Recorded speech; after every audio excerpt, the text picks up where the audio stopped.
Hello, everyone, and welcome into our week 15 lecture. This is our final lecture of the semester, believe it or not.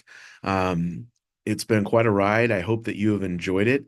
And what we're going to do today here in this lecture, as I just have some final thoughts, some things that I want to recap and wrap up and put a bow on our last week because this is the end of the ride. So let's jump in and do that right away. What we're going to have on the big show today. What did we learn? Kind of a recap of what we learned over the course of the semester. What is next for you and for this topic? And then we'll take a look ahead and talk about what's left in the class. So this is going to be a very brief lecture, but it's something I wanted to do to put a bow on our semester. Um, the goal with this class is to give you a broad understanding of multimedia journalism, what using these multimedia tools means to journalism. Um, so, one of the things we want to do is to develop some core skills based on some concepts. And I think one of the biggest concepts in this entire class that I hope you took away was storytelling and the ability to tell stories across platforms. So we're talking about utilizing the web. We're talking about using social media, video, audio. We've done all those things over the course of the semester. And then I think sometimes what can get a little bit lost in our discussion of multimedia is the writing. And so I wanted to make sure that as we went through this course, that we didn't forget about writing, and there was writing involved at each and every turn. We spent our second to last week looking at Axios style, which is very, very useful for this mobile journalism, this mojo that we talk about.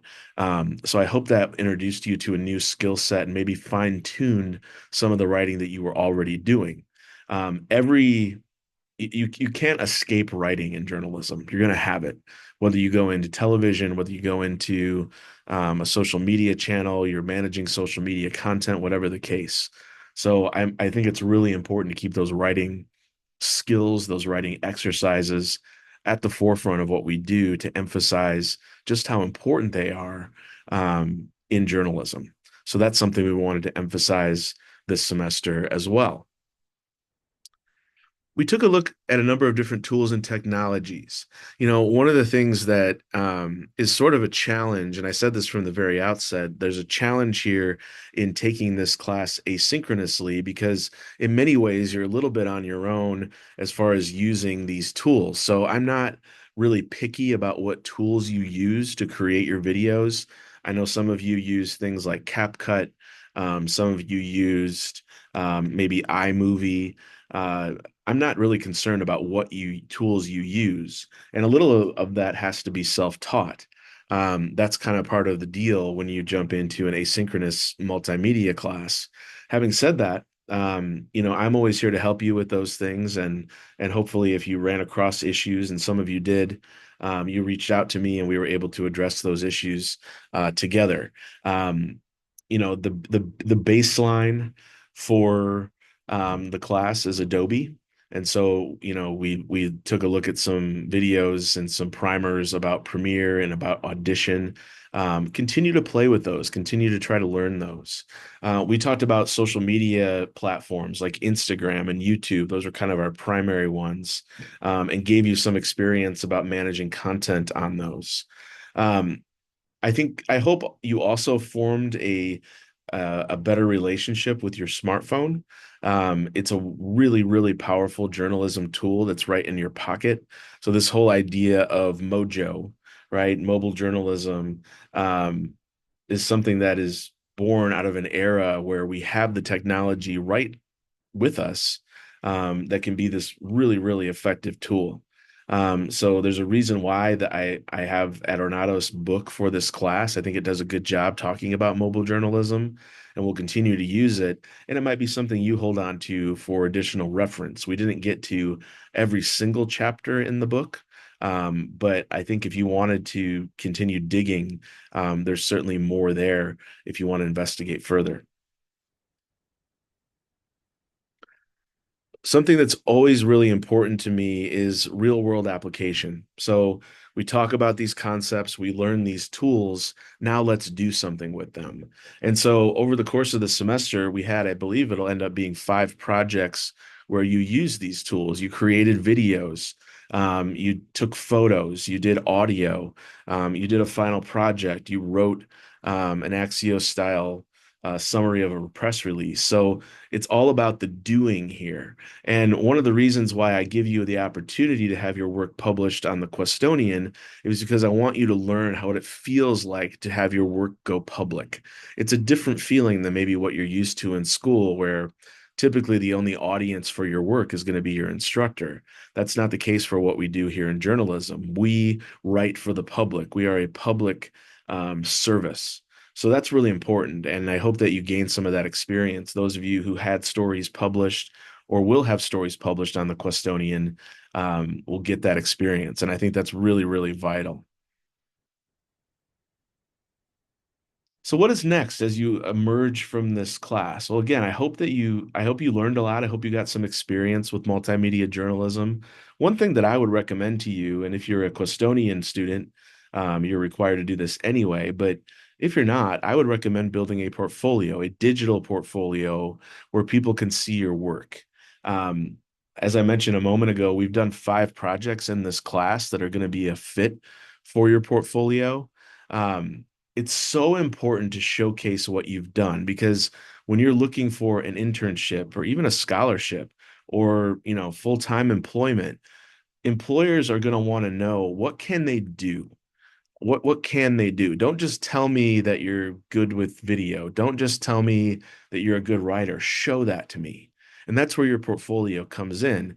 And one of my goals really in all my classes is I try to give you something to walk away with that you can use in a portfolio to do this sort of show, don't tell. Um, it sounds like this is only relevant if you're going into like journalism, but I think it's relevant to anything. I don't care what line of work you're looking for, what career you want to go into. If you can show people your work, show people that you've done something, even if you're not going into journalism, think about all the work you put into the video project, for example. It takes a lot of discipline. It takes talking to strangers and showing initiative and planning. Those are all really excellent things you can use in any line of work. So don't just think, oh, I don't need a portfolio because I'm not going into journalism. Your portfolio can help you anywhere.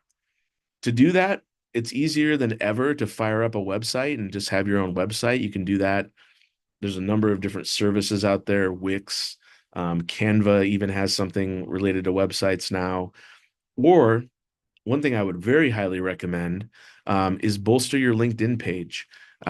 Make sure your LinkedIn page is up to date. Make sure it includes a photo and include links to this work on your LinkedIn page. And you can even follow the Custodian on LinkedIn as well. But LinkedIn is kind of the new career currency. It's the way that people are networking professionally.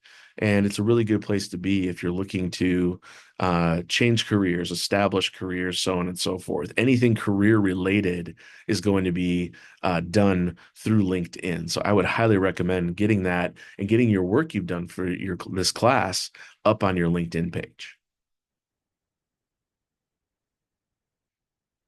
As we move forward and as you move forward, I hope you move forward in this industry in journalism. AI is becoming a really hot topic. It has been for quite some time. Um, my feeling on AI is I don't want it to spook you. I don't want it to make you worry for your job. Instead, what I'd like to see you do is embrace AI. Find ways that AI can help you be more efficient. Find ways that AI can help you. Um, we don't have a good history when we're scared of technology. Newspapers, for example, were scared of the internet. And there were a lot of mistakes made strategically in integrating newspapers and the internet, and it cost newspapers their lives. Many of them closed, the ones that made those mistakes. I don't want to see the same mistakes being made with AI. So instead of turning away from it, we need to turn toward it, but it's going to require you to be even more creative and even more willing to go into the weeds and go talk to people, so on and so forth. Do the things that AI cannot, interviews, that sort of thing. And maybe down the road, AI will be able to, but for the time being, um, embrace the power that you have as a human in doing journalism. Um, I think that multimedia journalism, this mobile journalism, the video we've been talking about, all of that is very relevant and will continue to remain relevant and powerful. People are drawn to images. It's something we've seen throughout the history of humankind. And if we continue to tell stories using images, we're going to continue to draw people's attention or gain people's attention. Um, you can do this on a number of different areas, but look in your backyard. Look at some of your niche interests. There's a lot of publications and news outlets popping up based on niche interests. There's also a lot of publications and outlets popping up in local markets, and we need local reporting more than ever. So, go back to this, what we discussed in week 13, which is entrepreneurial journalism. Maybe that's you starting up your own freelancing. Maybe that's you starting up your own website. Those opportunities are there. And now that you've been through this class, I know you have the skill set to make something happen with that. So that's really powerful as well. As I mentioned, one of the things you're going to need to do in this industry is create your own opportunities. Um, Look for internships that are posted, but also talk to businesses and companies who maybe don't have an internship posted, but do need some help with their social or with their advertising or whatever. There's opportunities there. Local newsrooms, don't overlook those. We have local newsrooms here in our area, KSBY, Slow Tribune, so on and so forth. They have needs as well for student journalists. Um, Try to go to events, try to get out in the world and meet and greet people to establish connections, work with professional organizations. Again, you have a skill set that is um, needed, that is sought after, and you can use that in certain situations to your advantage. And the other thing to do if you want to stay right here on campus is join the Questonian. Our 203A class, that's news production multimedia. You have all the skills to step in day one and be a very, very strong contributor to um, the Questonian. We need more multimedia reporters. We want to do more multimedia, video, photo, audio, so on and so forth. Um, and the Questonian gives you a chance to have your work critiqued. It gives you an avenue to have your work published and build that portfolio. If you're going into journalism of any kind, you need the Questonian. So I would definitely advise taking that. If you have any questions on it, reach out to me directly. So, as I said, I was going to be very brief today. Um, Looking ahead for the rest of the semester, the only thing you have left to complete is the final project. You'll have end up having about 3 weeks to work on it. So I'm expecting high quality. I'm expecting these to come in on time. They're due the last Sunday of the semester by 11:59 p.m. I will not accept late work because I got to turn the grades around pretty quickly. So that is a very hard and fast deadline that you need to hit. I'm really hoping that all of your work can be published on the Questonian. So stay tuned to your email. I'm going to be writing you and asking you permission to publish your stories. Um, and I might need some original files for you to send me. So keep an eye on that next week for me reaching out. Don't just disappear into nothingness at the end of the semester. Last but not least, I just want to say thank you. Thank you so much for taking my class here at Cuesta College. Thanks so much for your hard work over the course of the semester, putting up with me, digging in your heels in a what I think is a very difficult asynchronous class. I'm impressed by your work. I appreciate your work, and I hope that this class was beneficial to you. Please stay in touch. I'm here on campus most days out of the week. You can reach me via email at that email address. If you want to follow me on Instagram, you can do that too. Everyone, be well. Best of luck to you. And again, thank you so much for taking multimedia journalism. Take care, everybody.